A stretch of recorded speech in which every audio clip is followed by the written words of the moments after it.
Just recorded this with the mic off. I'm so pissed off.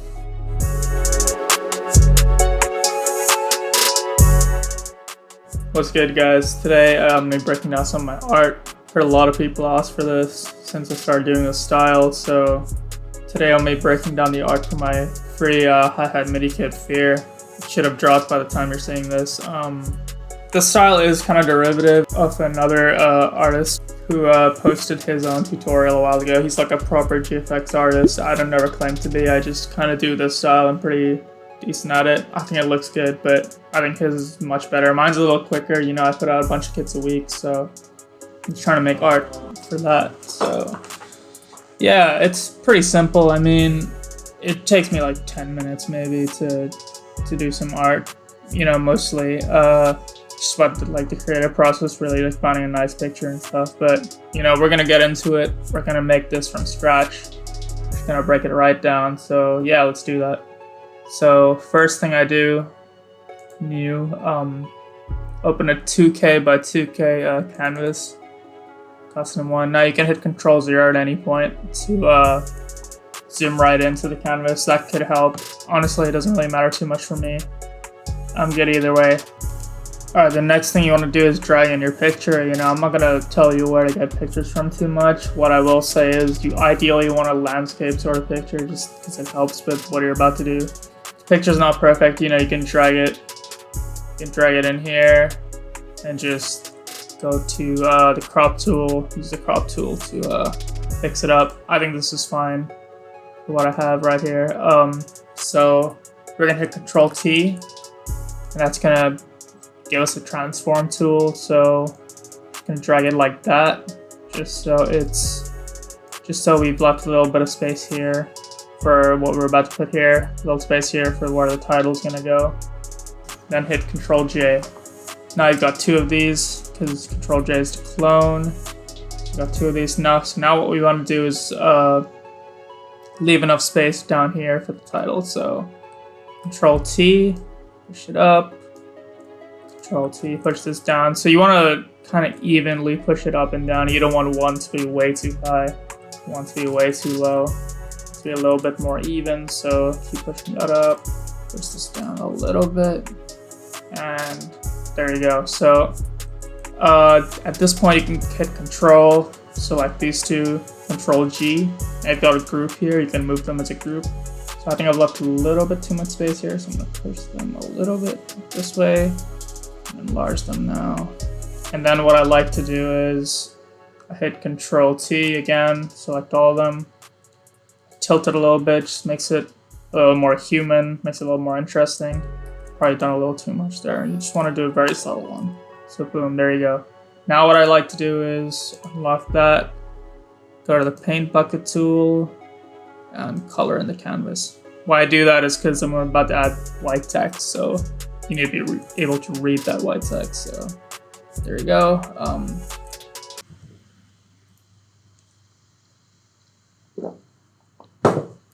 So the font I use is this font called Rock Wide Bold. It's a great looking font. I think it's really good for all caps kind of text. It just looks really nice. You can, you know, search for your own fonts, something unique to you or whatever. I think this font looks great, so I'm gonna use it. So what I've done here is hit Control-T again, enlarged it a little bit, tilted it so that it's kind of even with these two images right here. Boom, you got that. Fear is the name of the kit. So then I hit Control-J. Boom, you got a clone. Just match it up there. Perfect. Then what I do is I go to Fill right there, go to 0. At that point it's invisible, right? So what I do then is go to Stroke, and there you go, perfect. So these are the settings I have on the stroke, just on 1 pixel. As thin as possible, have it on white, so you might need to change the color if it's not white already. Now you have that, so you can put these in a group as well, you know, make it bigger, smaller, whatever you want. I'll make them a little bigger right here. Alright, now I've got this restricted sticker. I got that from the internet. You can just search up, you know, restricted sticker or something like that. It'll come up for sure. I then make it smaller, Control-T, you know, tilt it a little bit just so it once again aligns with everything. Just a very subtle tilt.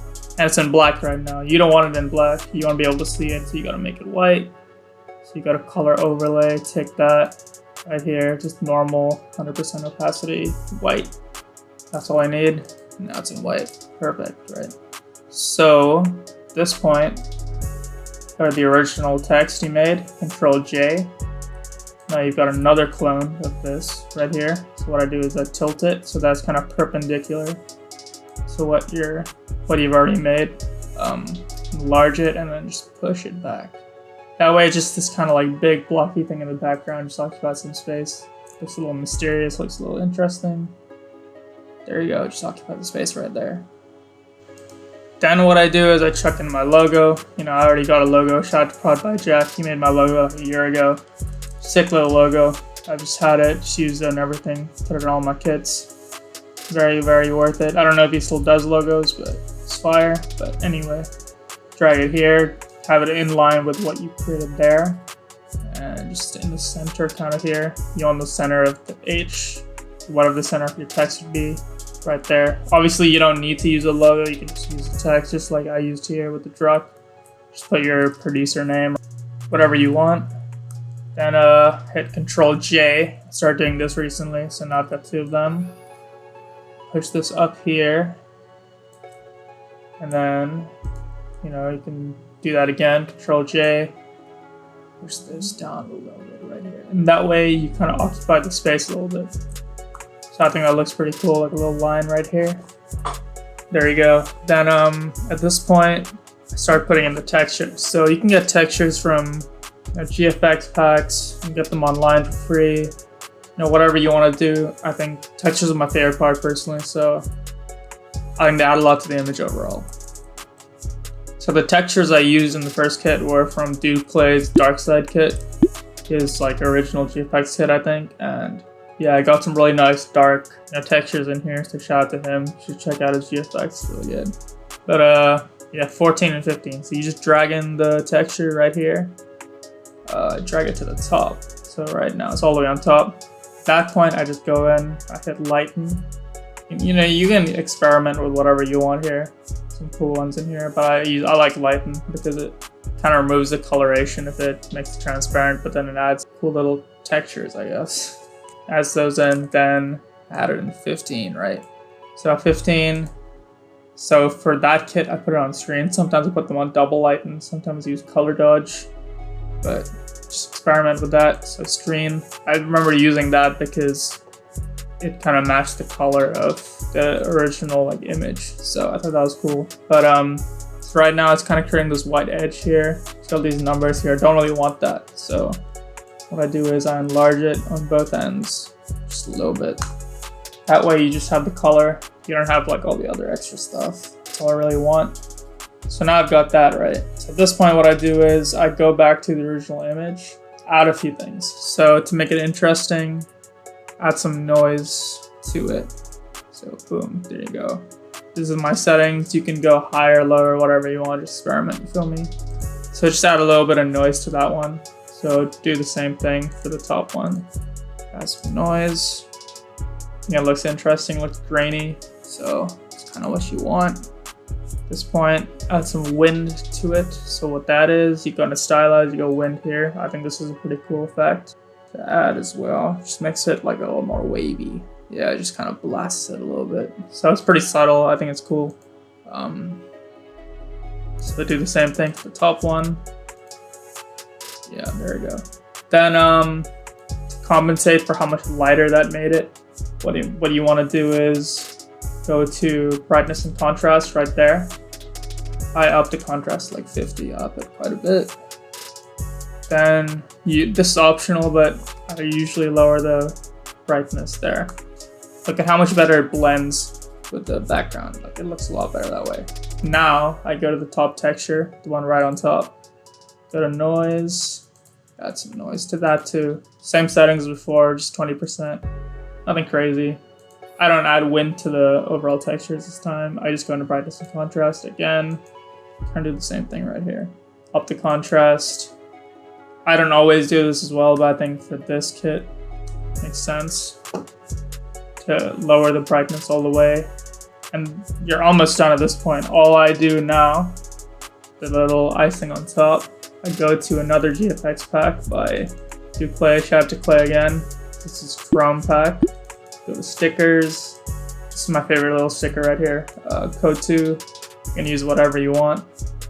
Stick that right on top of everything else. The reason I do it like that is because I don't feel like you got this old, like, crusty ass pack, you feel me? Then got the storage just stuck on like a brand new sticker like today or yesterday or whatever you want. And I mean, that's pretty much it. That's how I do my art. Like, it really doesn't take that long. It's pretty simple, you know. It's not the most sophisticated way, but people have been asking how I've been doing this art, so it's pretty much just that, Photoshop, all that stuff. So there's a little bonus. I'm going to show you how to make it for YouTube. You know, if you're using like TuneTube or something like that and you want a thumbnail or something. So I'm going to show you how to do that. So you open a new canvas, 1920 by 1080. That's 1080p. I just go find my image right there. So boom, you got that. Now it's placed there. Open the background, bucket, just make it dark. You can change to any color you want really, as long as it's a little dark.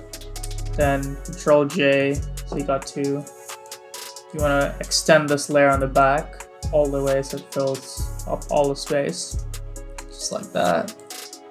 Boom, enter.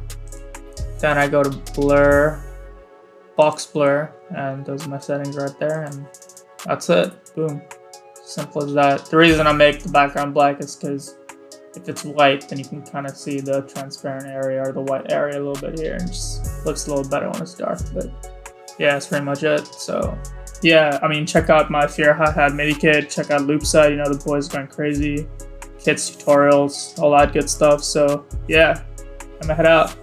Bye.